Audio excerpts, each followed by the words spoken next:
Well,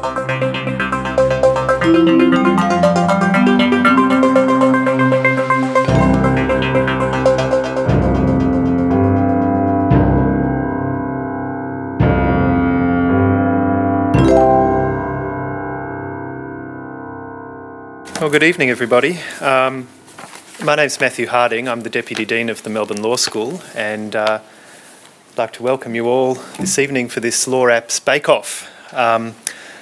Let me begin by acknowledging that we meet this evening on the traditional lands of the Wurundjeri people of the Kulin Nation and pay my respects to their elders past and present.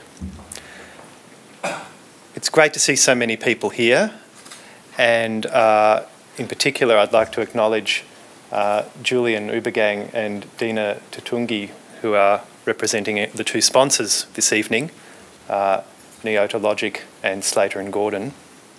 And of course, to acknowledge the teams and my colleague Gary Cazalet, who's done a wonderful thing in bringing this Law Apps initiative to Melbourne.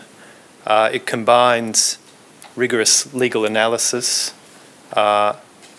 social justice and technology in a really unique way. And Gary and the students who've worked hard on these apps are to be commended for the work they've done.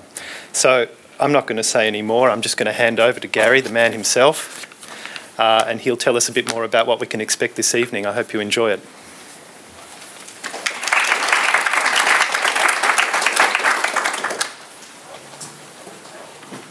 Thank you, Matthew. Let's get rid of these.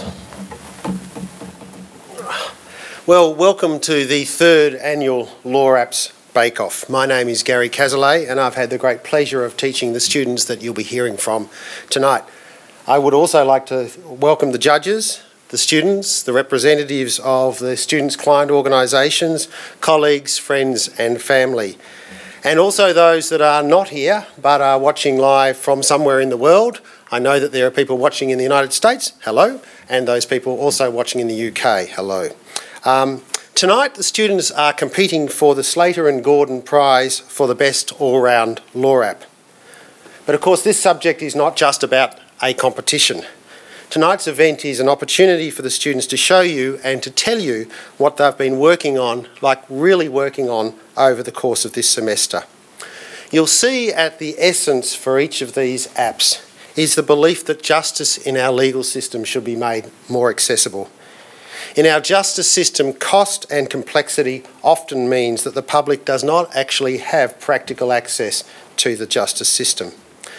Each of the apps that you will see today respond to that challenge to make justice more accessible for those that need its assistance, and that includes people who have come to our shores seeking refuge.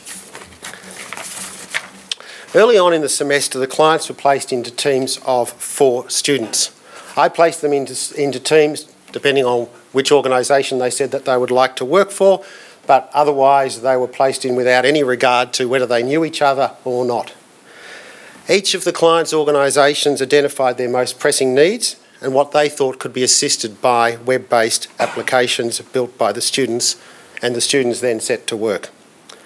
Over the course of the semester, students have heard from speakers about technology, innovation, disruption, user-based design, including a presentation via Skype from Los Angeles. They've worked intensively in their teams to scope, design and build the applications to meet their clients' needs. And you'll see the result of their work tonight, but I expect that you can only imagine how much work they have put in over this semester. Hopefully they'll still be standing when they come up here tonight. I'm so pleased that the students are proud of their work. I can see, because I went through their applications with them yesterday, and I can see how proud they are. But I'm also even more pleased to see how employers recognise the value of their skills that the law students have developed over the course of the semester. In every year that I've taught this subject, students have gone on to further employment as a direct result of their hard work in this subject, and they've been sought out by employers.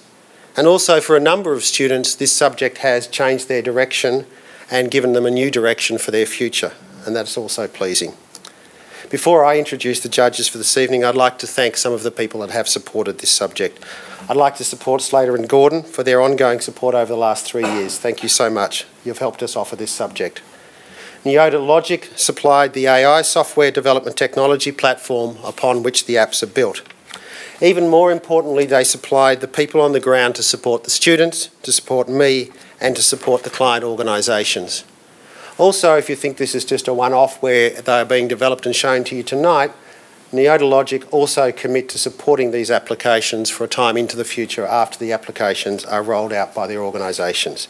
In particular, within Neota Logic, I would like to thank John Lord, Julian Ubergang, Kenji Yamada, Dominic Simpson, Jackie Alton and Kevin Mulcahy in the States. The staff at the law school have been incredible. You can see how well things have been organised, I hope tonight. It looks beautiful here. It's a great pleasure to work with them. I'd like to thank in particular Mairead, Dorothy and Bess and all of the other people in the teams. The final thanks are to the students. This subject requires them to really push themselves way beyond probably what they expected when they enrolled, and certainly most of the subjects that they've had to do at this law school. I'm very proud that I've had the opportunity to be part of that journey over this semester. I'd also like to especially acknowledge those students that for tonight, apart from their exams, this will be their last event of their entire law degree. So congratulations. I'd just like to introduce the judges before I turn over to the students. We have 3 judges. Dina Tugunji, General Manager, Personal Injury Law, Victoria, from Slater and Gordon Lawyers. Professor Matthew Harding, who you've already heard from, the Deputy Dean, Melbourne Law School.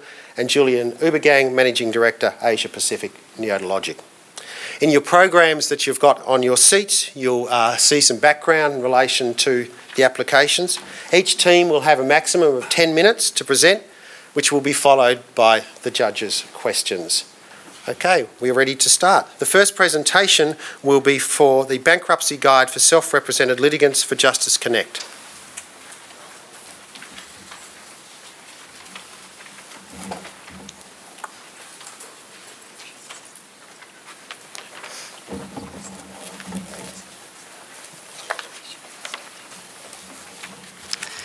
Good evening, ladies and gentlemen.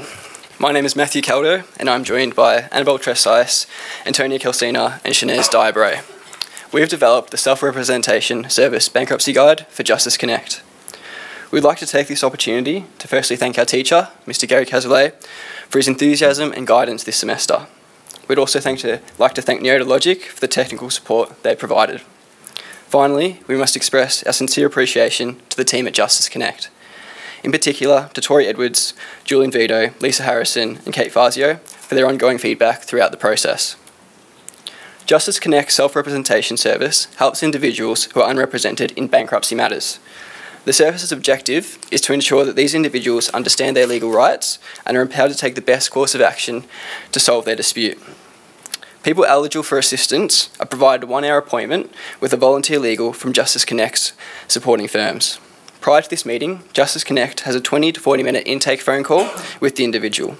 A template brief is then produced by paralegals for the volunteer lawyer, which generally takes 3 hours to complete.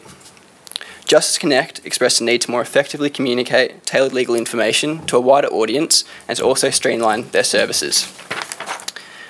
We've achieved this by structuring one application that seamlessly integrates 3 core functions or 3 sub-applications.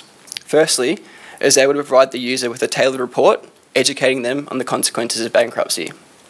Secondly, it can guide the user through possible grounds of review relating to the particular stage of bankruptcy that they are at. And thirdly, the application is able to means test users to see if they are eligible for Justice Connect services.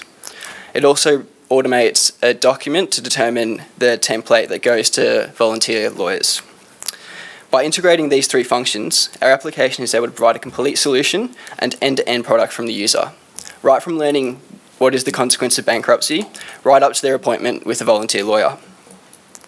Once this application is incorporated on Justice Connect's website, it will have a significant effect in addressing unmet legal need, also for those people that aren't eligible for Justice Connect services. As the user manual screen shows behind me, user experience was at the forefront of our minds in developing this app. As a result of user testing, we've incorporated strategies to ensure the information is accessible and engaging. Our application will also expand the capacity for Justice Connect services by enabling the organisation to more efficiently review information. By automating the means testing section and automating the volunteer lawyer brief, it will streamline their services.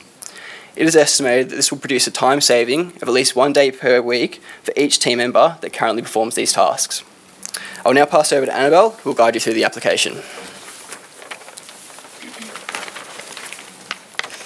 Hello. So the first page that the user is going to see is a question asking them how bankruptcy could affect them. Most users who are going to be using the app, for them, bankruptcy is going to be a very real possibility. The next question is, where in the process of bankruptcy are you up to? So say, for example, they click creditor's petition. The first page is an introduction. There's a time symbol that gives them an estimate of how long the process will take. And then we also have time bars throughout the process to keep them updated on the app. So say, for example, the user is asked a question about service and they immediately recognise that they actually haven't been given a creditor's petition. They're then going to say no, and the guide is going to ask them if they'd like to go to the bankruptcy notice section. This is because we understand users might be stressed and overwhelmed by the process, and we want to connect them to different parts of the app that could be relevant to them more so than where they're currently at.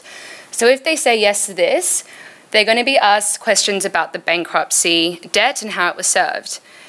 Next, they'll be asked questions about whether they can challenge the app. The why ask functions allows the user to know why we're asking them specific questions. So let's say, for example, that the creditor says that the debtor says that the creditor owes them $4,000. And as you can see, we calculate it and say, well, this isn't large enough. We're going to keep asking you more questions about how you can potentially contest the notice.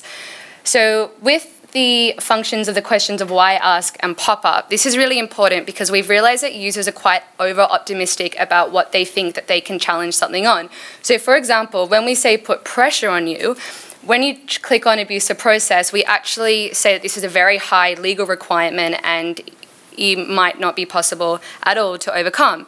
So we then ask them every single question that could potentially be a defective notice, with the result that the end report will let them know exactly how they can challenge the notice and what are their potential grounds. So when they go to Justice Connect, they'll be able to talk these through more particularly.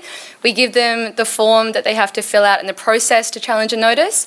And at the bottom, we ask them if they'd still like to know if bankruptcy may affect them. They may either say yes or no, but if they're in a rush and they want to speak to Justice Connect quickly, we ask them if they require direct assistance. For today's purpose, we're going to go through consequences with Antonia. Thanks, Val. This is the effects of bankruptcy section of the guide. The user can actually access this section from the very beginning. Otherwise, if they select to go down another pathway, the guide will always prompt them to come here at the end. The reason why we've built the app this way is that Justice Connect informed us that many of their clients had misconceptions of what would happen if they were declared bankrupt. This ranged from people thinking they'd have to go to jail or that they'd be completely stripped of their assets. So the aim of this part is to educate the user. We're clarifying what bankruptcy will mean for them and provide a tailored report that relates to their circumstances.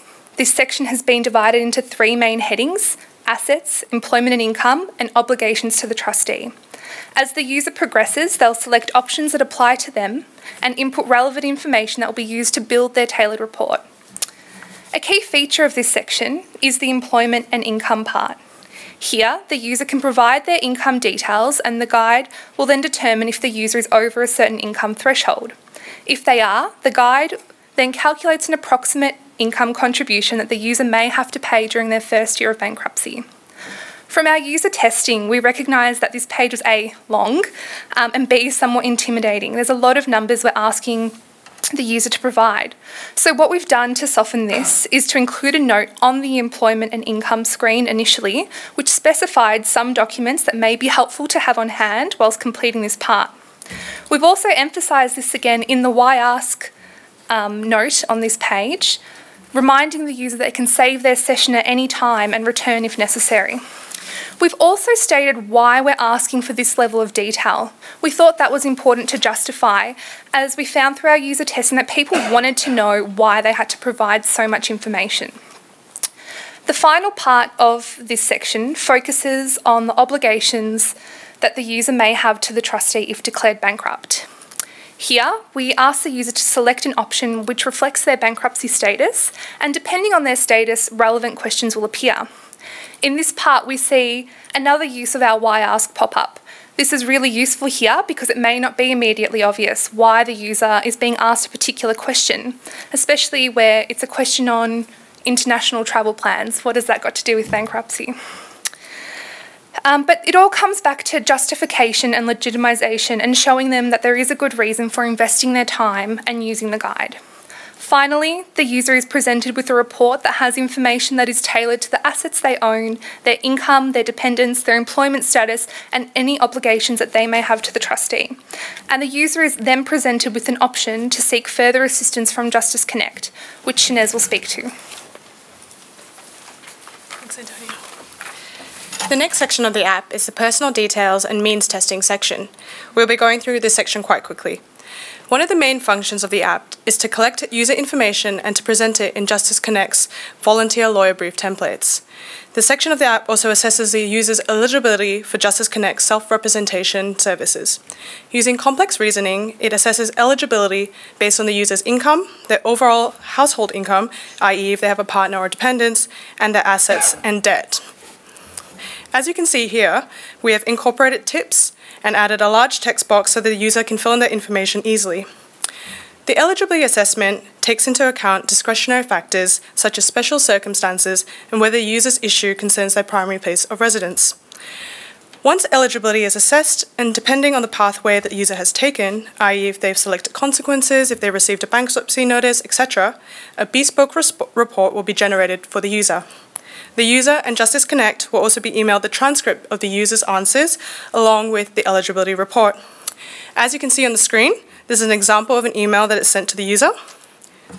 Next, please. And an example of an email sent to Justice Connect. The next screen is an example of a populated volunteer lawyer brief, which is also sent to Justice Connect upon completion. As you'll see, in addition to the user's information, the recommended advice that's tailored to each pathway is also pre-filled in these volunteer lawyer briefs. The current process of collecting information from clients and filling in the volunteer lawyer brief template, as described by Matt in the introduction, takes about 3.5 hours in total per client. This section of the app should save Justice Connect time and resources, as they'll be able to refer clients to the app for eligibility assessments.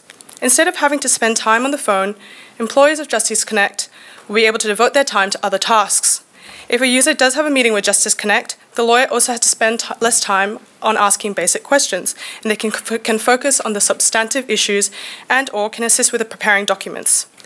This process will benefit users as they'll be able to fill in information at their leisure with save and exit functions, and will be able to do it at any time of day. In comparison to the current method of collecting information, this will be quick and easy. In particular, Justice Connect has highlighted a few specific benefits that will occur because of this app. It will free up time for Justice Connect to offer more training to volunteer lawyers, run more appointments, and serve more clients, which means more access to justice. Ultimately, this app serves a dual function that will benefit both users and Justice Connect. Its didactic qualities and information collection capabilities will make the process easier and efficient for both parties, and is what makes the app special. Thank you very much for your time.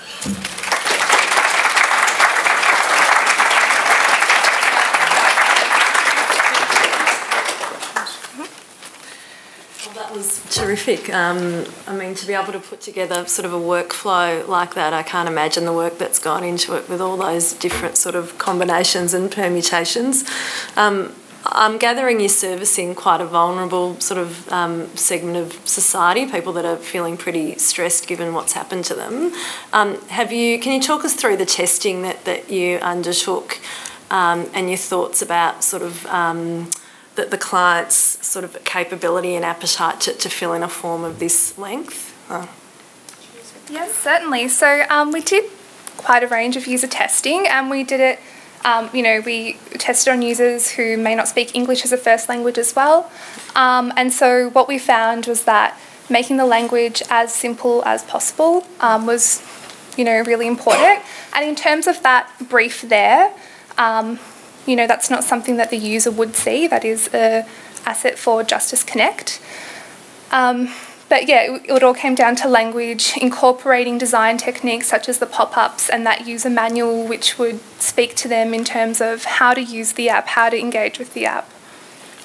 Just on that point about length as well, through Justice Connect's actual own research, they indicated to us that clients really liked pop-ups, progress bars and time estimations, and that's why we tried to incorporate that in all our welcome sections to give an indication to the user how long a section will take, and so that they can prepare themselves if they do have to take quite a long time to fill out a certain part. Yeah, I thought that was terrific. And we also preempt confusion on behalf of the user. So instead of if they say that they have one ground to challenge it and then knocking them out, we decided to let them go through all grounds, in which case if they go to Justice Connect and maybe 4 of the 5 don't work, at least there's another one that they can fall back on. So we just wanted to give them as much information as possible and as much scope to get the correct information they need. It's great, well done guys. Yeah. Just a follow-up there. There are legal terms of art there in the form, and in some places you've got the capacity for the bubble to pop up and it explains what the term is. How did you sort of go about working through what needed to be explained further in that way and what could just be left? I noticed at one point the word trust appeared, but there was no, I suppose if you're the trustee of a trust you know what it is, but I just wondered what thought you'd put into that side of it. I think in that where the term trust appears, there is a pop-up earlier which explains that. And so again, through user testing, that's how we identified terms that may need further explanation. And then with the trust, we gave an example of what that may be. But also through our own testing of each other's sections. We've obviously learned a lot about bankruptcy over the last semester. So, and because it's split up,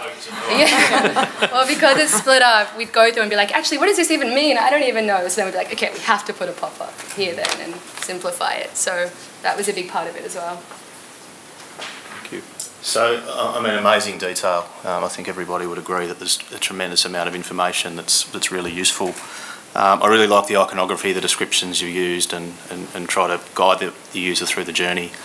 The progress bars are really good. You know, I think it's, you know, you get a real sense of how far through your process you are, which is great. I mean, you just touched on legal complexity. I'm really interested to understand how deep did you need to get into the legal issues surrounding the advice that you're giving, as opposed to kind of, you know, just working through the logic and the reasoning of the process. Was there you know, was it more legally complex than maybe you first envisioned, or maybe less so? Yeah, I think it was more legally complex than we perhaps would have first expected. But given, you know, the target audience of this app, which is someone that is going to have to self-represent, it was really important for us to engage with that and then provide the information in a simplified form. On that, I suppose structurally, by interrelating the different sections, we were really able to, I guess, take the person through a journey. So the initial person may not be interested in knowing the consequences of bankruptcy. They may know that already. They want to know the challenges. So they can skip that section, go to challenges. At that point, we may identify that there's unlikely to be a challenge available, at which point a further prompt comes up saying, we understand you didn't initially want to know about the consequences of bankruptcy. We think that it's really important to you. Would you like to proceed to this section? Yes or no. And from every point, there's an option to continue with Justice Connect services and get that one-on-one assistance that Justice Connect does provide. Yeah, I think you've done a really good job of taking the user through that journey and making it clear. So well done. I'll just say quickly on that note as well, we did have to implement lots of actually like little legal rules along the way. So for example, on the first page of bankruptcy notice, if they select that they had received the notice 50 days prior, then we calculate the 21 days notice requirement and we actually tell them straight up, like, you cannot contest this. It's not going to be an easy thing to do. So what you need to do is become aware of the creditor's petition, that this could be served on you soon, and you need to go to consequences because that might be a reality. But if not, if it's under 21 days, then we lead them through the journey.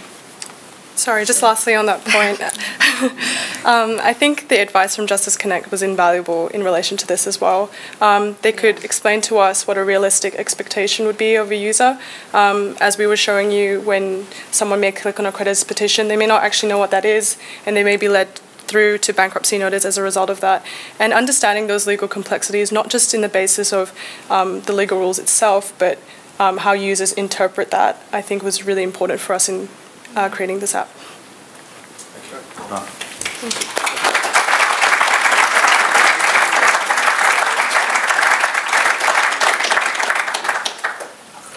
Thanks. Thank you very much. I think you can see from that team how excited they are, our teams are about the work that they're doing. So it's really wonderful. Let me just bring up the next slide. No, not that one. Is this the one?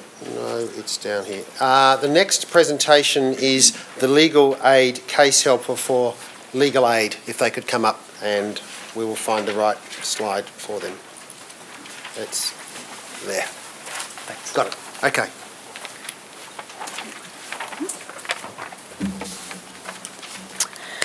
All right, good evening. My name is Rachel Hovenden, and these are my teammates Byron White, Joseph O'Neill, and Jesse Shue.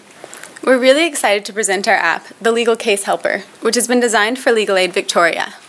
Legal Aid provides broad support for disadvantaged community members in relation to legal services. One of their vital functions is provision of free lawyers, called duty lawyers, at the magistrate's court. These lawyers meet with clients on the day of court and try to help inform them, give advice, and represent the clients with more serious charges. To get a picture of how these services work, I'd like to introduce you to two people and follow their story throughout the app.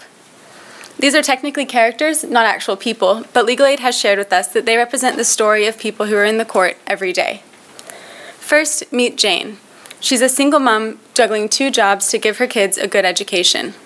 Jane was charged with speeding, given a charge sheet and a court date. Jane makes it to court, but between traffic and working overtime, she's later than she had hoped. Jane is stressed, frazzled, and not really sure where to go or what she's about to face. Eventually, Jane finds her way to the Legal Aid desk and waits to hear whether she can be helped. Our other party is Zoe. Zoe is a duty lawyer whose days are spent rapidly trying to help out as many clients as possible at the court. Zoe and the clerks must rank the priority of each client that day to make sure there's time to help the ones in most need. That often leaves Zoe a little frustrated when she has to turn away those clients whose needs are not as severe. So sadly, after 3 hours of waiting at the Legal Aid office, Jane never gets to speak with Zoe. The anxious reality dawns on her. Jane is about to enter the courtroom, not knowing what to do, say, or expect. I share these 2 situations with you to identify 2 key processes that Legal Aid has asked us to help with. One is the client experience, where people like Jane face long wait times, uncertainty, and don't know how to access the information directly relevant to them. And on the Legal Aid side, there may be up to 100 people in need on a given day, and not everyone can be seen. Legal Aid must prioritize according to need, and this is a difficult process involving a lot of factors and taking time away from helping clients. Legal Aid asked us to streamline this process, and we came up with Case Helper. Byron will now talk more specifically about how our app will address these issues. So Case Helper is targeted at anyone who goes to the magistrate's court with a charge and wants help, and our app will tell them 3 things. Firstly, whether they can get free legal advice or representation. Secondly, it will provide tailored information about their charge, like penalties and defences. And thirdly, it outlines what to do in court, like what to say to the judge. We needed the app to be accessible because it's a last-line defence for anyone seeking help. And for that reason, we optimised it for smartphones. So what you're seeing here is a smartphone emulation. We plan that upon entering the court, people will be directed to use the app either on their own phone or through a supplied tablet. So let's begin. You'll first notice a moving progress bar, and we want to remind the user that help is just a few clicks away. So Jane has come to court with a speeding offence, so she'll select driving offences and she can tick speeding. Here we've taken 60 of the most common offences and we've categorised them under 5 headings. If the user has a really uncommon charge, they can just type it in. They can select multiple charges as well. Next, the user has to enter some details. It was a requirement from Legal Aid that all users complete their details even if they don't qualify for free legal advice. Here we've pre-filled Jane's details. And next, the app is going to ask a series of questions that determines whether the user is a priority case. So Jane indicates that her literacy is good, and next we go to disabilities and pensions. Now, we don't want the user being intimidated by text and forms and slipping through the cracks when they need help. And with that in mind, we've kept things clean and simple. That meant using pop-ups like that give the information a little more help, give the user a little more help should they need. Now, everyone finds form filling tedious, but it's particularly problematic for our pool of users who are often stressed and anxious and may have a limited education. So, we've made adaptive forms that keep questions to an absolute minimum. For example, Jane indicates that she's a full-time worker and she's a factory hand. She'll then go on and fill in her weekly wage. She'll indicate that she's not supported by anyone, but that she does have 2 children. And what you're seeing is the app asking follow-ups based on the user's inputs. We won't ask anything we don't need to know so that we can give the user help as quickly as possible. So within about 2 minutes, they'll have their tailored, important information, and Joseph will walk us through it. So once Jane has entered all that information, this is the final screen that she sees. And so all on this one page, Jane is told whether or not she can see the legal aid lawyer, and she's also provided with information specific to her situation. As you can see in this case, Jane is not eligible to see the free legal aid lawyer, and directly below that conclusion, Jane can see why. She can see that while she's not eligible for advice or representation because her charge was too minor, she still qualifies for free legal information from legal aid, and that's what our app now will provide. So now that Jane knows that she won't be able to get the help of a lawyer and she'll have to represent herself in court, she goes down to see what to do next. So step 1 is to learn about her charge. In this section, Jane gets information on the charge she selected at the beginning, in this case speeding. This gives her information about the elements of the offence, the defences that might be available to her, and any penalties that she might be facing, all in plain language. So we tried to condense it, but if she wants more comprehensive information, she can click the link to download the more detailed fact sheet that legal aid provides. Yeah. Okay, so after she's learned about her charge, the next step is deciding what to plead. In this section, we provide information on what happens when you plead guilty or not guilty, and give Jane some information about what she should consider when she's deciding. So once again, if she wants more information, there's legal aid fact sheets just a click away. So the final step, is preparing for her hearing. And so there's a few things here. First, Jane can look at this diagram that provides an overview of the whole process from deciding what to plead to leaving the court after the hearing. Next, she can click what does the court look like and view some images of the inside of the court and how it's laid out. And this seems trivial, but it's really important for users who maybe are unfamiliar with the justice system and are sort of anxious about what's behind those big wooden doors. And finally, there's a section, what to say to the magistrate. This section gives her information about how to enter her plea. And if she decides to plead guilty, she can also use a script that the app has prepared for her. So this is based on her answers to earlier questions, and she can use this when talking to the judge to make sure she mentions any mitigating factors that might help reduce her penalty. She can also download all of this information. So this is what Jane sees. On the legal aid side, the legal aid staff can see all of the information that Jane has entered, and they can see the conclusion about what services she qualifies for from legal aid. And we can provide this information in any format. Currently, the way we do this for legal aid is to pre-fill an electronic version of the paper form that they currently use, and that's what you see here. So that's the final report. Jesse's now going to talk about non-English accessibility. Our users come from a vast, diverse background. Many of them are not fluent in English. We don't want language difficulties to be the barriers to stop our users from accessing justice. Even with interpreters, clients may feel vulnerable because they have to reveal their personal details to strangers.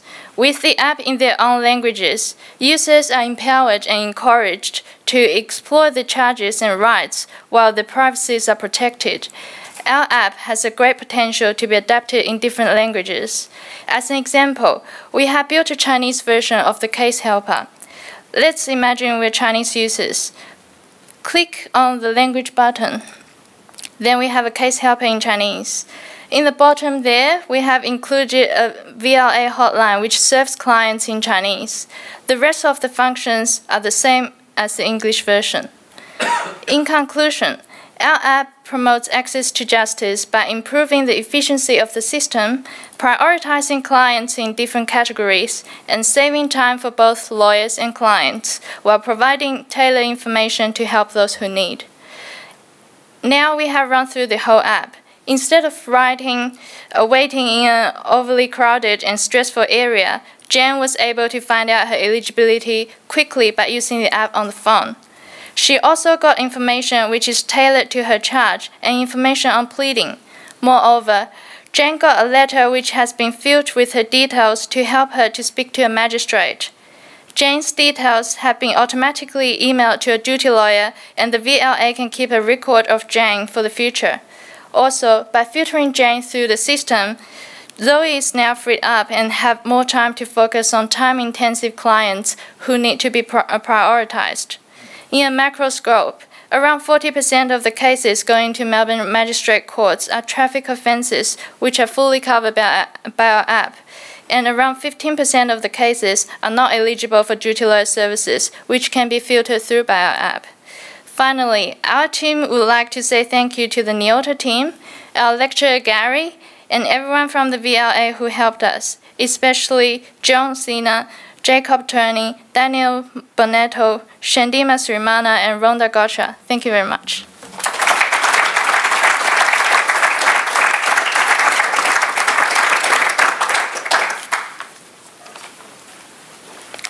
Well, God, what a sensational app which has dual benefit really, both to the duty lawyer and the client, enabling the duty lawyer to focus, as you say, on the people that need it most.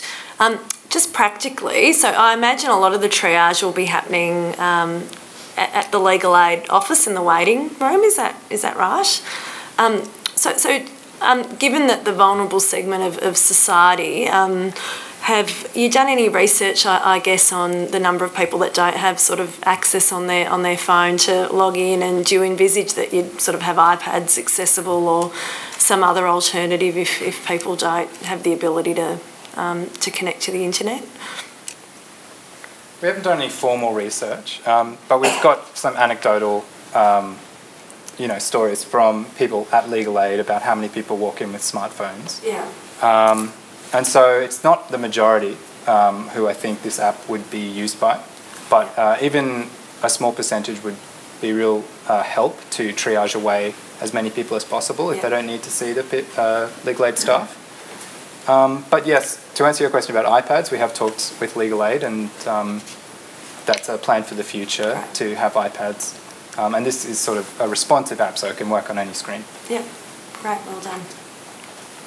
Just a question about what's happening now, the problem that this is seeking to address. Can you tell us a bit more about what this looks like now for someone who's there on court day? There's a paper form, as you say. What's the time that people are spending? What's the paperwork that's involved? How is, what sort of engagements with the duty lawyers are taking place? That's actually something that we got to experience early on by going to the magistrate's court with the permission of legal aid.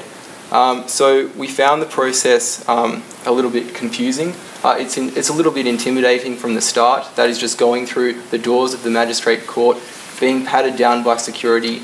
You might go to general inquiries and be referred up to the legal aid area. You'll fill in paper forms. There might be a lot of toing and froing because they're paper forms, and because the people completing those forms might have difficulties with them. The process and the waiting time before you then see a duty lawyer can be up to 3 hours. And when seeing the duty lawyer, you might then be told, actually, sorry, you're ineligible. So this app will essentially take that process and condense it down to about 2 minutes. Thanks. Well done. I think it's a really simple app, really easy to use, so well done on the design. I think it's great. I've got a pretty specific question, but the scenario where you're free text entering the offence rather than selecting from one of the options, how does that actually work? I'm just trying to think through the the logic and what's produced at the end of the process. So in terms of the logic behind the scenes, we treat anything that they've entered themselves as potentially the highest priority, just in case it is. So we don't want any false negatives, say people.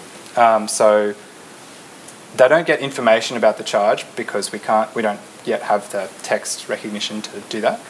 But they still get general information about court processes, and the information that they've entered and the charge that they've typed in still gets put on that PDF that gets sent to Legal Aid. So Legal Aid will see that and they'll be able to read exactly what their charge is, and then they can go and help them. And yeah, so it's still a lot of benefit. Yep. And just to add to that, on the logic side, they actually highlight that element. If we say we're unclear about this element, how high priority the charge is, then that gets highlighted for Legal Aid to specifically look at that detail as they get sent off the electronic form. Okay. Very good. Well done.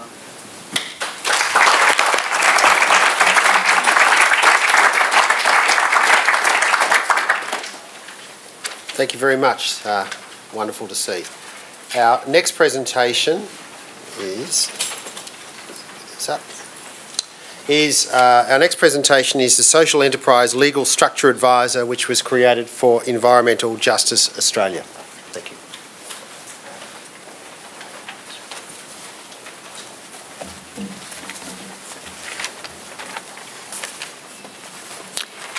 Imagine for a second that you're considering establishing a business.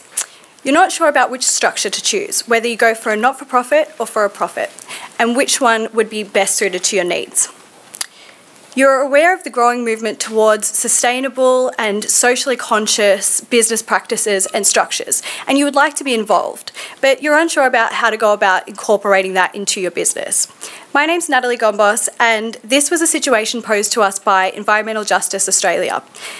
They posed it to Mitch Clark, Andrew McDonald and Erin Ryan and myself to assist with this.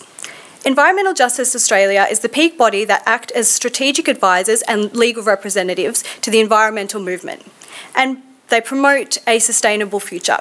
The Sustainability Law Lab is one example of EJA's innovative legal solutions whose aim is to provide effective legal services to support the development of community-driven sustainability projects. They recognised a gap where apps like Justice Connect's Getting Started hadn't covered. There simply wasn't information which assisted with questions prior to deciding on whether they wanted to go with a not-for-profit. There was nothing essentially that spanned both areas until now. Our task was twofold, and that was to assist users to choose a structure and also to promote social enterprise. And we believe the Social Enterprise Legal Structure Advisor app is able to do both. The app, in fact, has three functions. It provides a triage service, promotes sustainable and ethical business structures and practices, and provides a detailed result and analysis, including clear next steps. We synthesised information from various state and national legislation to answer complex but common questions. We're very proud of our app, but none of this would have been possible without the constant support of EJA and in particular Kim Shaw, who we'd like to thank. We'd also like to thank the people at Neota, Kenji, Dom and Jackie, and Gary for running this subject. And with that, I'll let the leaf guide the presentation as it will guide you through the application itself. Thank you. I'll start off by saying we're going to run you through a scenario, and there's three possible entities that the user can reach at the end, and that's a proprietary company, an unlisted public company, and a cooperative, both at the state and national levels. EJA envisions that the users are usually more of a sophisticated nature, but as a goal, we tried to simplify everything into plain language as much as possible, both in the questions and there's text pop-ups and guidance that happen as the user goes through the application, so that as well. We've pre-filled the information as we go through this app, and it's from a case study from a real business in Australia, and they wanted to exist to trade renewable energy. And so if this application existed at the time when they were were getting established, it would have helped them make the decision of what structure that they ended up using. Our first page obviously opens up and gives them the guidance on how the app is able to help them, and the second page is our legal disclaimer. And then it gets into a contact page, and this is just to help facilitate the discussion between EJA and the user if that's going to happen after the user is done with the app. The next part we do is, as was mentioned earlier, there's an app that was built in the class last year for nonprofit structures, and so we just want to make sure that the nonprofit structure isn't going to be right for the user. If any of these statements that end up coming up are relevant for the user, it's going to redirect them to that app, and if not, we're going to get into the more substantive questions in our application. The first page, once we get into the substantive questions, are going to ask them about their mission statement, their core activities, and their fundraising objectives. And again, that's just for EJA to be able to understand, once they receive the final report, what it is the user is looking to do. The last thing I want to note is we incorporated a help tree into the application. So this little tree that pops up helps the users understand the implications of the answers they're giving as they walk through the application. Next, I'll pass it on to Andrew, and he's going to talk more about the investigative questions that come up and the user design we incorporated. Thanks, Mitch. Now, for this investigative section of the app, we asked how we could improve the experience for the user through testing from individuals who have had experience in either establishing or operating a social enterprise in the past. With the feedback we received, identified that the users wanted us to, one, keep the content to a minimum while still providing sufficient information so that a layperson can use the app. Two, to use simple language and to avoid complex terms and concepts where possible. Three, to improve spacing in the app so the questions and the process isn't cluttered and complex. And four, to include a progress bar. So moving into the investigative part of the app, the user is first asked questions about how they envision their entity is going to be funded. And the choices here will obviously have some significant consequences for the enterprise in the future, such as obligations around disclosure, financial reporting and auditing. To assist with this inquiry, pop-ups provide definitions of terms, as you can see, and in addition, the help tree icons provide the user with some information around the use and possible implications of different types of funding. Our next page asks the user to consider what form of ownership the enterprise might take. For instance, whether the owners will also be employees, the number of shareholders, and whether they want to issue different types of shares. Further down, we can see that the user, we give the user examples of different types of rights that can be associated with different classes of shares. And then further below that, guidance about how those different classes of shares can be used to strengthen and secure ownership or control of the enterprise. The next page focuses on the governance or the management of the enterprise, and keeping in line with the EJA client brief, the app asks the user whether they want to require either the directors or the enterprise itself to have any specific social, environmental or ethical goals. The app informs the user that this can be achieved by including such goals into their constitution. And additionally, at the bottom of this page, the app provides a link to a real case study where an unlisted public company called Anova had customised their company constitution to reflect their desire to reduce the production of greenhouse gases. Moving on to our second last page, the user is asked where they intend their enterprise to operate, for instance, internationally or domestically. And in addition, the help trees provide some preliminary financial and regulatory information around registering an entity in more than one jurisdiction. Finally, our last page asks the user about future takeovers. There is a definition provided at the top of the page, as well as guidance as to what type of legal entities are not suitable for future takeover. Clicking next, and we come to the end of the investigative section of the app.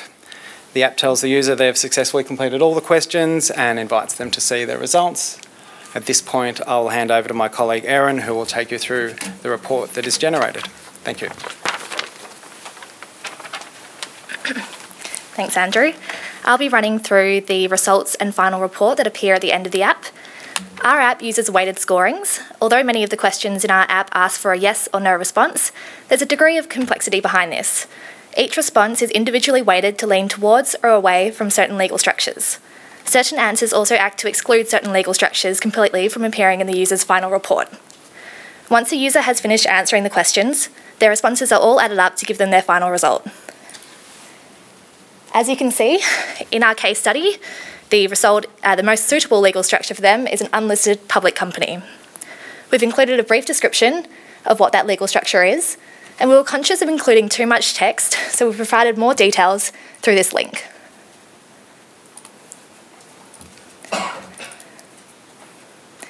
This link provides more information on fees and reporting requirements. When we go back to the app, we also see an explanation as to why the user received the result that they did. This explains which of their answers moved them towards or away from certain legal structures, or if their answers excluded any structures from appearing in their final report. For example, with our case study example, they wanted to have more than 50 non-employee shareholders. This leaned them towards an unlisted public company, but it also excluded a proprietary company from appearing in their results. We've included a list of additional resources with a number of links.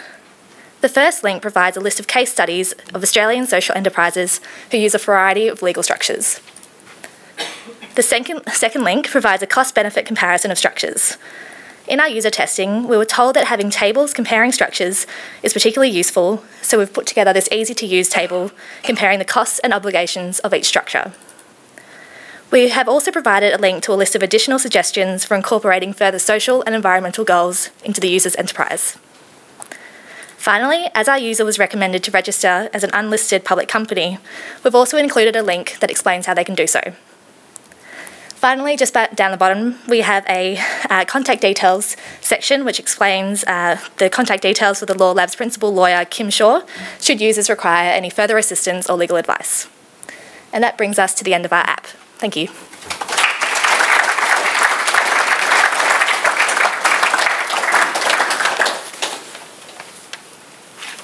Well done. I think between your knowledge in creating an app and creating a business, a social enterprise, you guys will be unstoppable. Can you give us an idea of how much time you think that this will save the company?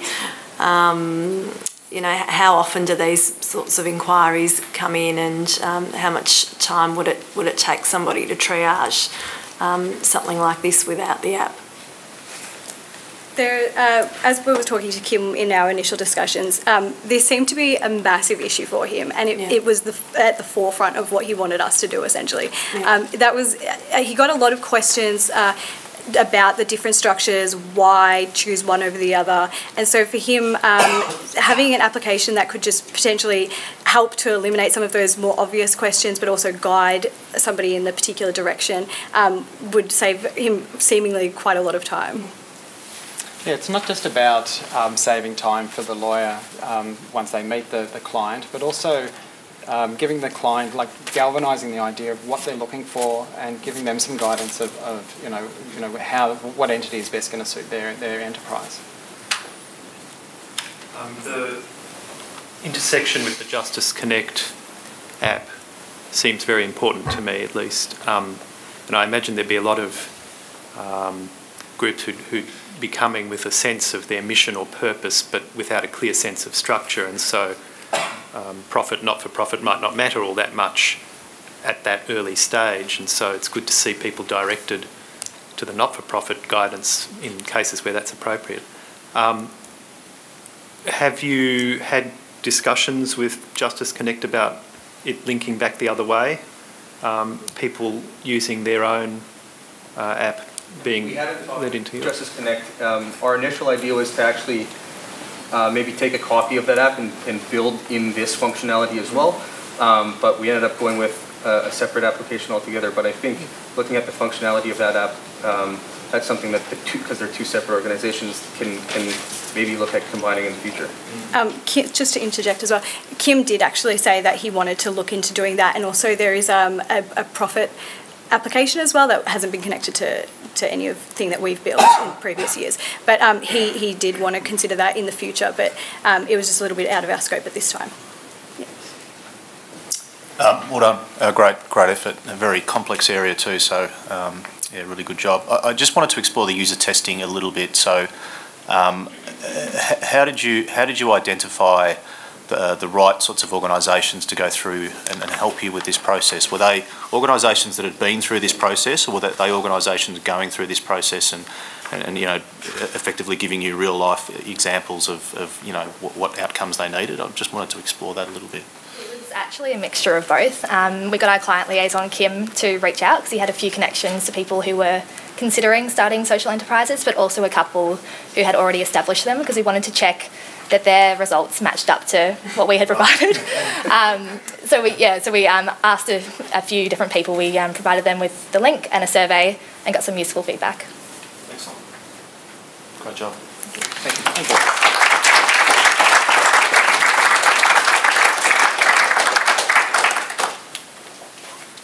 Thank you. That was.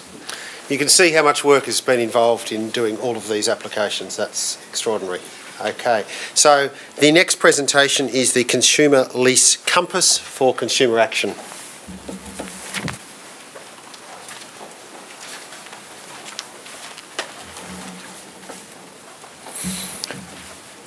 Good evening, ladies and gentlemen. My name is Arjuna Wijayanarathna.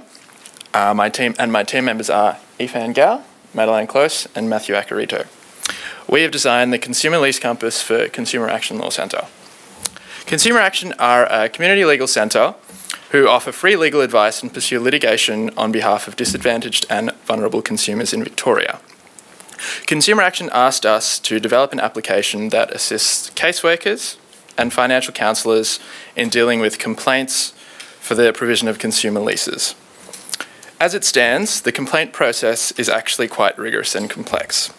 As such, Consumer Action wanted us to meet their goal of educating these types of workers about the complaint procedure and streamline it to better help consumers. Now, I'm sure you're wondering what a consumer lease is. Well, it is a contract for the hire of goods, typically white goods. Issues with these types of leases have been growing in Victoria lately. Many disadvantaged consumers have been signing up to these leases as they cannot afford to purchase them up front. Under these leases, the consumer does not actually own the goods leased at the end of the contract, and it's a common misconception that they will actually own them at the end. However, they need to make an offer to purchase the good in order to acquire it. Consumers are typically not aware of this fact, and if they don't make an offer to buy them, they may continue to make lease payments for much longer than they actually have to, sometimes totaling several times the recommended retail price. This is quite a serious issue, as many disadvantaged consumers do not have the income to sustain these types of payments. We are now going to step through a hypothetical scenario, which we will run through our application. Our client is an elderly consumer who speaks very little English. He relies on Centrelink payments to cover his expenses, and he has hired a fridge where his lease period has technically ended, but he has been continuing to make payments for over a year. He has also hired a television which is defective and does not turn on. He does not know what to do and has approached a financial counsellor for assistance in regards to this matter. I will now pass you over to Ifan to guide you through our application.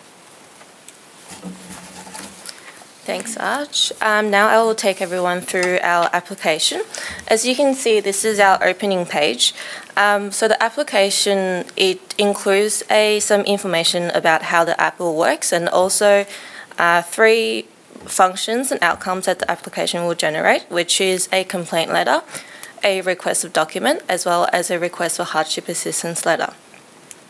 We also have pop-ups that just explains what they are as well.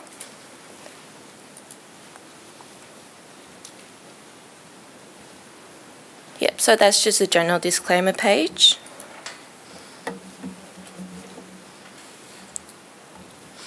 Yep, so this page, this page allows the worker to reach their goals without going through unnecessary steps, and it will also streamline the process. As you can see, the first 3 options are the functions of the app. We've also included "I'm not sure" option for workers who are unfamiliar with the consumer lease complaints. They will be able the app will navigate them through all the options, and then eventually they will be able to navigate themselves through the app using the first 3 options. And in our case, our client would only need to go through the generated complaint documents. So that's this section asks a series of threshold questions to determine whether they can actually use this particular app. Again, the problem of this question serves to educate the caseworkers that the threshold, whether they're eligible for the app, will be regulated through the national credit card.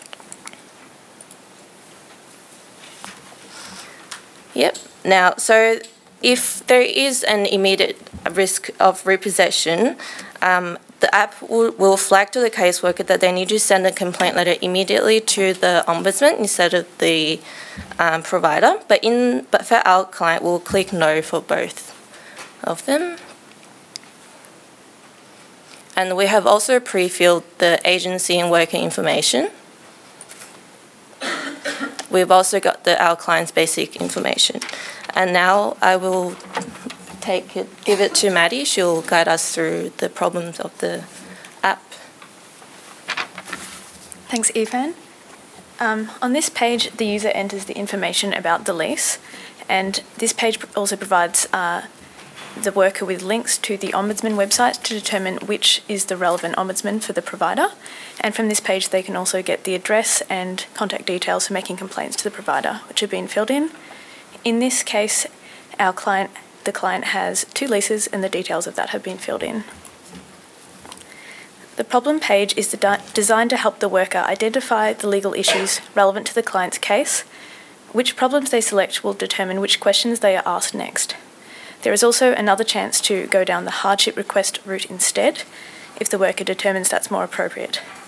If the worker is having trouble identifying the app, it's important to note that they can get support with using the app at any time via the worker helpline in the footer, or you place it in the footer so that it can be seen throughout the session. In this case, the worker has identified that the client has been misled by the provider, and the form here is essentially an assisted letter writer. It's designed to prompt the worker to fill in the forms with sentences that will fit into the final letter with minimal editing. For misleading and deceptive conduct, Consumer Action felt it was more appropriate to deal with all of the leases together because clients often give quite vague instructions about what has happened. Further, because prior misleading conduct would usually also continue to have an impact on additional leases they entered with the same provider, and also filling out the time for each lease would be quite time-consuming and repetitive in most cases.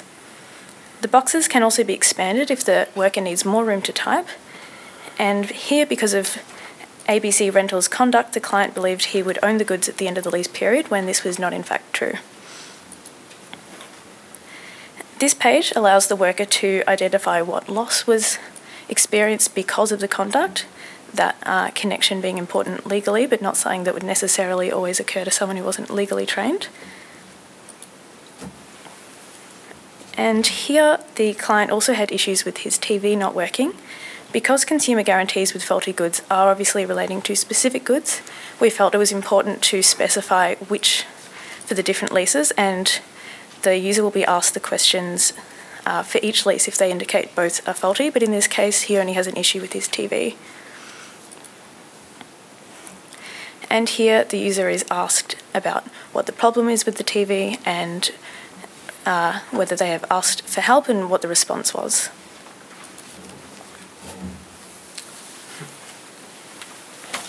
Thanks, Maddie. Okay, so here the worker can select which remedies they wish to seek.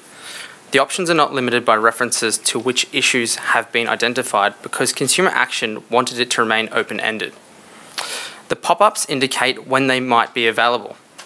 Here, the client wants to be released from the contracts and all liability, get a refund on money paid above the cash price, and compensation for the diminished value of the goods.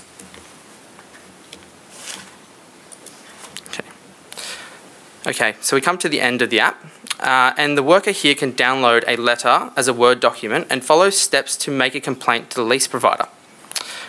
Secondly, the complaint to the Ombudsman is also generated. The worker can download it and save it and also edit it in the following days. The worker can then send it off within 45 days or if they receive an unsatisfactory response from their lease provider. The document is downloaded as Word document to enable the worker to edit it, and if they wish, it was very important for Consumer Action to be able to give the caseworker this flexibility. Okay, let's open the letter.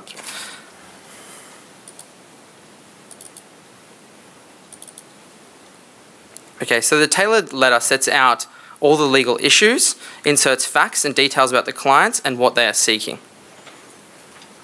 Cool. Okay, thanks.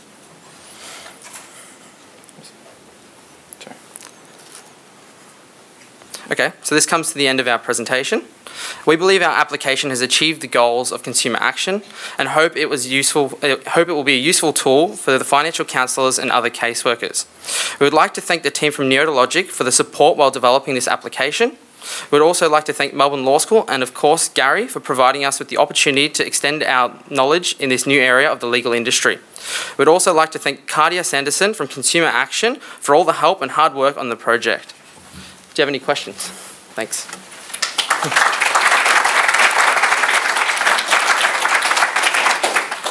Well done. It's a great end-to-end product where the client can walk away with something tangible, and it is really difficult for people to put pen to paper in that way and to be heard. I guess my question is what information do they see or obtain about the process moving forward if they're not happy with the complaint or the response to the complaint, I should say? And have you considered perhaps sort of including some visual process maps to give them an idea of sort of timeframes and process sort of post sending off the letter? Yep. There is actually there is steps in the previous page which specifies in what circumstances they can then send the complaint to the Ombudsman, which is in 45 days or if they receive an unsatisfactory response. And the other thing to keep in mind is that caseworkers have probably also done this process before, so yeah. I think that Katia indicated they usually would have some familiarity with the process as well, yeah. But there are some basic steps in the app. That's great. I think visually for clients sometimes to sort of do a bit of a process map with some timeframes and arrows and the like can be... Clients might not actually see it's sort of not necessarily geared towards clients because they won't use the app. Their caseworker will use the app. Right, so this is not a consumer-facing product. Okay. It'll be used internally, accessed through a workers portal, so it won't be available to the general public. Okay. Right, thank you. So that leads nicely to my question, which is, I'm interested to hear more from you about why the need was felt to be with the caseworkers rather than the consumer, and why the Act targets that group rather than the other. Well, because the caseworks their level of legal knowledge kind of varies. So we sort of wanted to find a balance in the app with legal knowledge, but also to educate them through the process as well. So that way. Can I just ask you to move a bit closer to the microphone? Sorry. Yeah, so they do have some sense of legal knowledge. So yeah. Great job. Really, obviously, a very useful application. So I really just wanted to explore the testing that was undertaken. Were you able to work with some particular individuals who were going through this process? What sort of feedback did you get from them? Was there any particular elements that they found difficult, challenging, that you were able to kind of refine as you went through the application build process? So we consulted with Consumer Action a number of times in regards to developing the app, many times through the process. And initially, when we first built the first iteration, we were using quite complex language, and Consumer Action advised that it would be best to, despite the fact that financial counsellors do have some level of legal knowledge, it's best to assume that it's best to assume that they have just a certain level, like not too high, so that we tried to incorporate more simple language after that, still understandable from a legal perspective, but also from someone who had a lower level of legal knowledge as well. So that's probably one of the things that we tried to incorporate throughout the app, because we were worried that some caseworkers may have a lot of information, a lot of legal training, but some may also not have too much legal training, so it was best to keep it quite simple.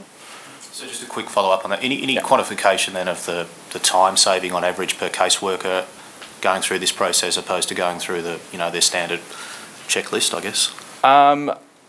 So we find that we didn't actually find out how long it actually takes just a regular caseworker to go through this process by hand, but we believe that this process on the application will take between 10 to 20 minutes depending on the level of knowledge of the caseworker or financial counsellor, and assuming that they start to use it more often, it'll get quicker and quicker.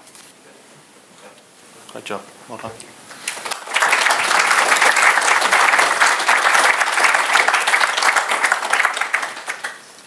Thank you very much. I hope you've all seen the kind of great variety of applications that we've got here. I'd like to now welcome up the team for Refugee Legal for the Individual's Guide to Getting Legal Help, the Professionals Referral Pathway and the Visa Application Tool for Volunteers. And I'll just get the right screen up. So come on up, students.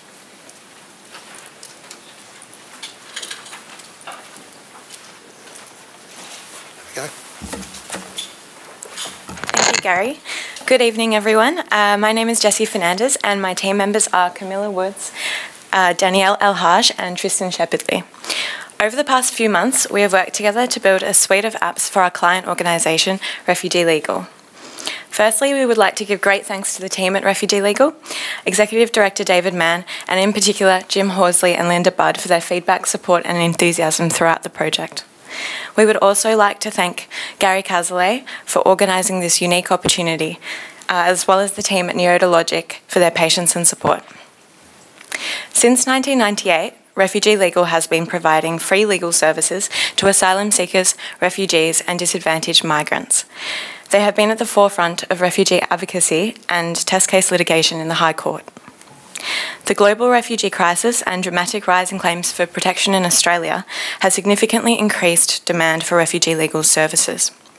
Between 2015 and 2016, Refugee Legal assisted over 12,300 people. After speaking with Refugee Legal, we learnt that one of the biggest barriers to accessing their services is the fact that the sheer volume of inquiries keep their phone lines busy. Individuals and other organisations often call the wrong line, and as a result, those with urgent matters are sometimes unable to get through. We created 2 apps to address this issue, a guide for individuals on how to get legal help and a referral pathway for professionals from external organisations. While these apps are intended to feature on Refugee Legal's website, we have also created a third inward-facing app, a visa application tool for Refugee Legal's volunteers. This app aims to increase efficiency of the internal process and to help reduce the organisation's waiting list, which is currently more than 2,000 people long. Now I'll hand over to Camilla. Hi.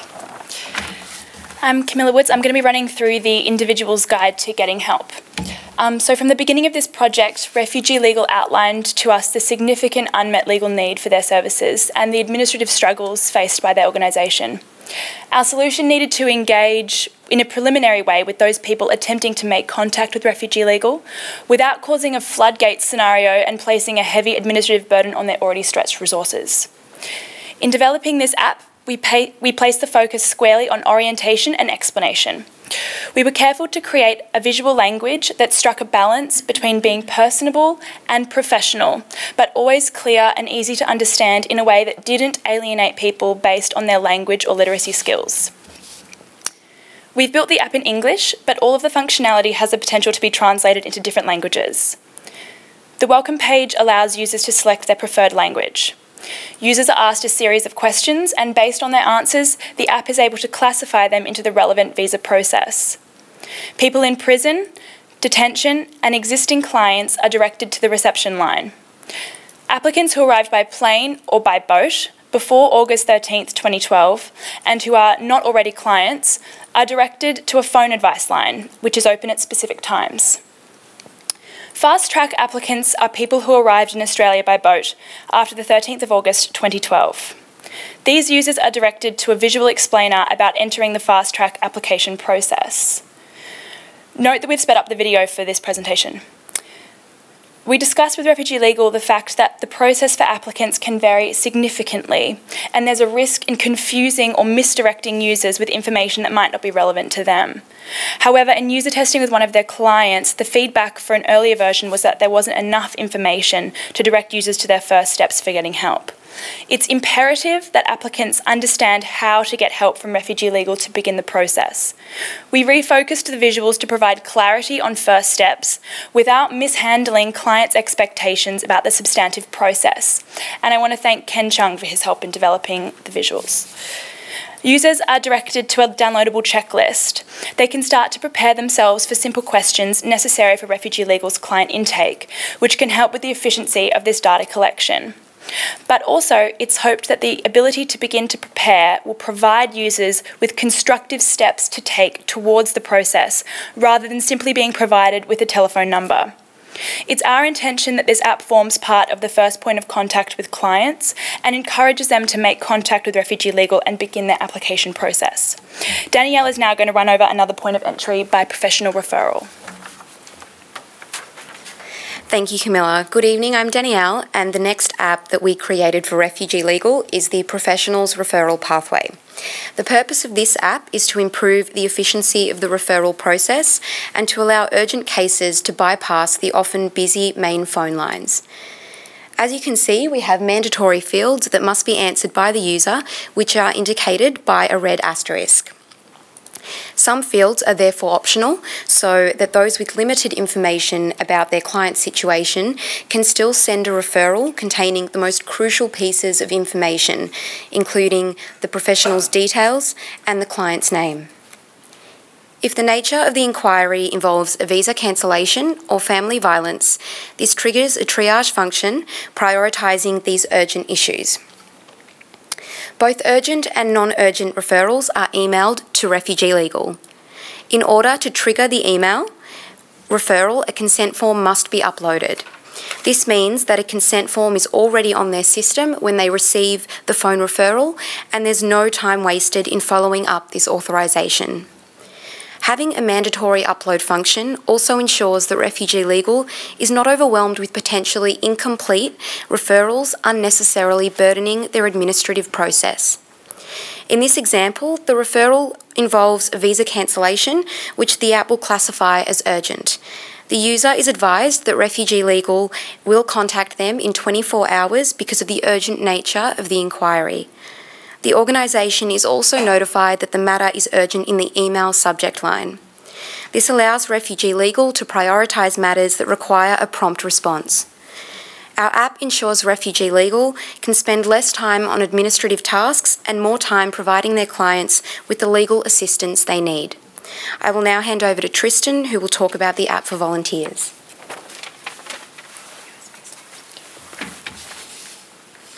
Good evening, everyone. My name is Tristan. The Protection Visa application tool is intended to assist Refugee Legal's volunteers in filling out Part C of the Protection Visa application. The visa form is a complex document, over 40 pages in length and with more than 100 questions, many of which will not be relevant for the applicant.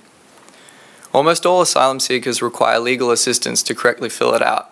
A volunteer will go through the form with the client over the phone, and later, a lawyer will meet with the client to review their application. It is a lengthy, difficult process, but it doesn't need to be. Our app makes the process simple and efficient.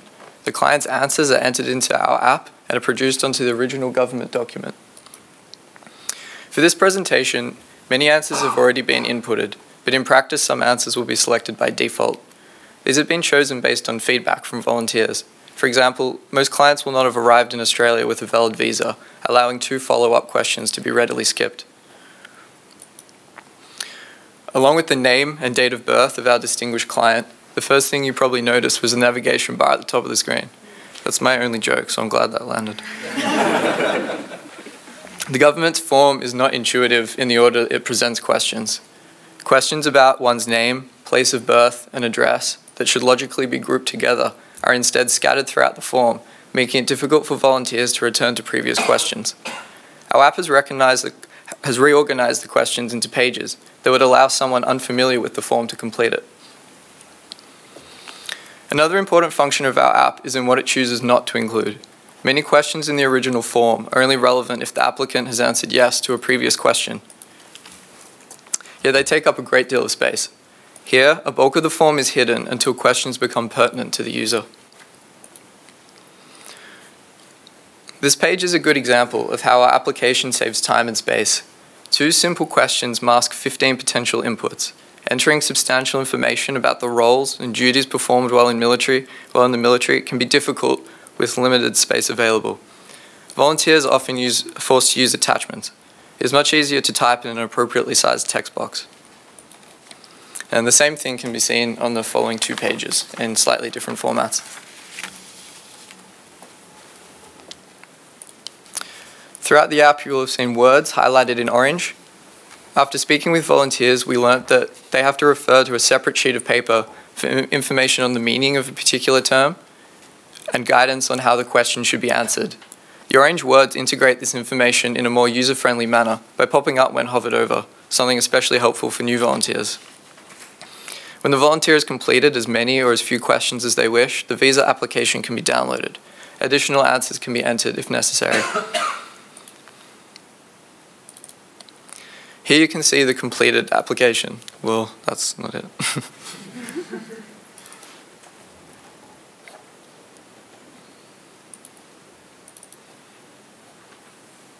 Well, as you can imagine, the form is, there we go.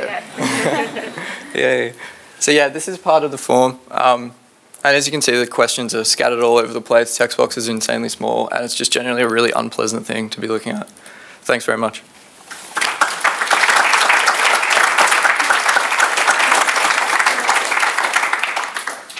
Terrific, well done everybody. So I'm really interested, I think someone mentioned there was sort of up to 12,000 inquiries a year that come through. How did you set about trying to categorise the type of inquiries and gather information to, I guess, inform what service you'd be providing? We had a lot of meetings with Refugee Legal, and they described to us the type of inquiries that they had, and they provided us with excellent content documents that directed people in different ways. And what we found was that it was a lot of really simple questions would decide whether you were a fast-track applicant or whether you needed to go to the phone advice line. And we found that the way that we ended up dealing with it was more appropriate than directing them to something that gave them legal advice irresponsibly. So, yeah, we were quite happy with that. Yeah, I think one of the main problems we had was that we did want to give people a lot of information and kind of preliminary guidance, but the issue was that issues were so varied and people didn't have, clients are unlikely to have the recognition to know what their issue was.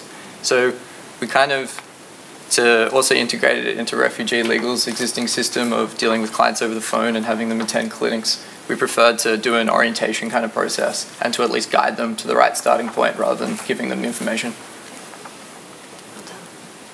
The form, what sort of time saving would you estimate well, associated with this? It takes about 10 to 15 hours, I've heard, from a client calling, completing the form with a volunteer and then seeing a lawyer. Obviously, this doesn't eliminate the lawyer part, but I think it would significantly increase the time, decrease the time it takes for the volunteer to fill it out. I imagine being on the phone to someone while you're flipping through a form, even if you're familiar with it, is going to take a while, going back to questions.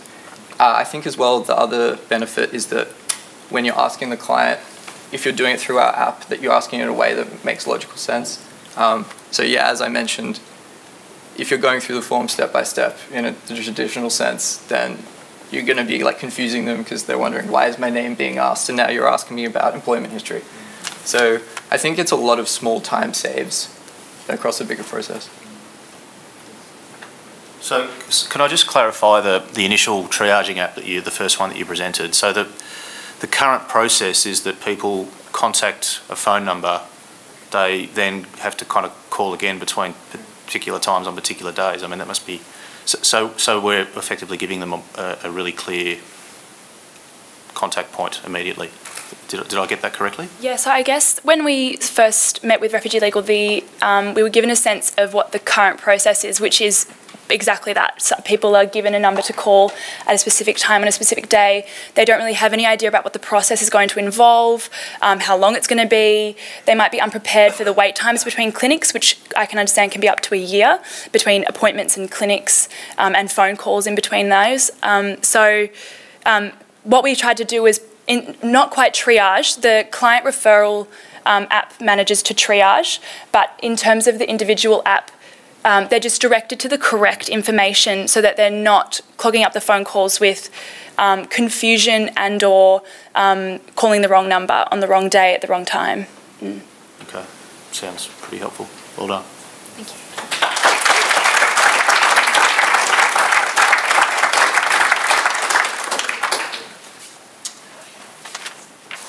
Thank you. I'm sure you'll agree they were quite extraordinary, all of those applications. It's wonderful to see them all complete now. So now we're going to stop for a few moments. The judges are going to deliberate and come back, so we'll have just a few minutes break while they go and deliberate. So speak to your neighbour if you haven't met them.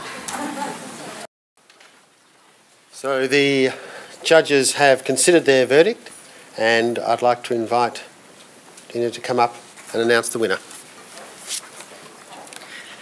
Thank you. It wasn't an easy decision. Slater Gordon is very proud to have been involved for the third year running in the Melbourne Uni Law Apps Bake Off. I think every one of the teams really achieved their mission of making quite complex information easily digestible for their clients, the community, the organisation, and you all achieved that goal, and you should be very proud. But there can only be one winner, and the winner of the all-round best app goes to Legal Aid.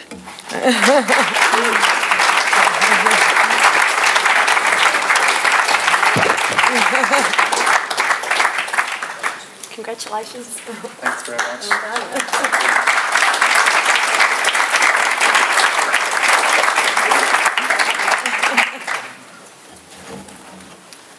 Well, congratulations. This is called a bake-off, so we have to have a cake, and the cake is coming through now. So congratulations. Thank you for everybody coming tonight. Thank you for everybody watching over the web. Yes, there is a winner, but I have to say all of these applications were absolutely extraordinary. I'm sure that everybody was blown away by them. They really have quite extraordinary, and I'm sure that they will change access to justice in Victoria and beyond into the future. So thank you very much for watching.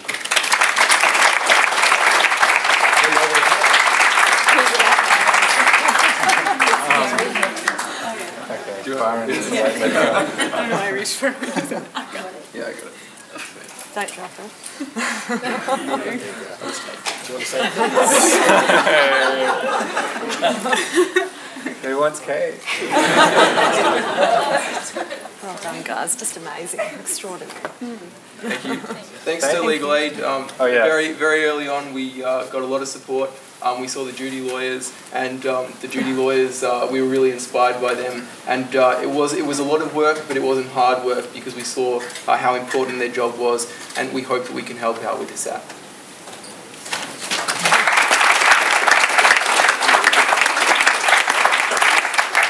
Well, that brings an end to the formal proceedings, and it just remains for me to say a few thank yous. Thank you, first of all, to our two judges, Dina and Julian, for making themselves available this evening, to Slater and Gordon, to Neota Logic for their support of this event and for the support that they've shown to the subject more generally, to the teams who've done an amazing job, and you should feel very pleased with not only the hard legal and hard technical work that you've all successfully carried out and brought to a successful fruition, but also that you've produced here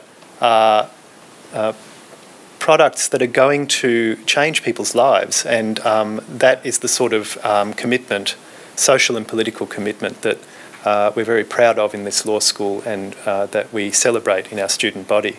So thank you to all of you, and to Gary Cazalet, who, as always, has been a driving force behind this initiative and this subject as it's run again this year. It's been a great success, and we all owe Gary a great debt of gratitude in making it happen. So put your hands together to thank all of those people, and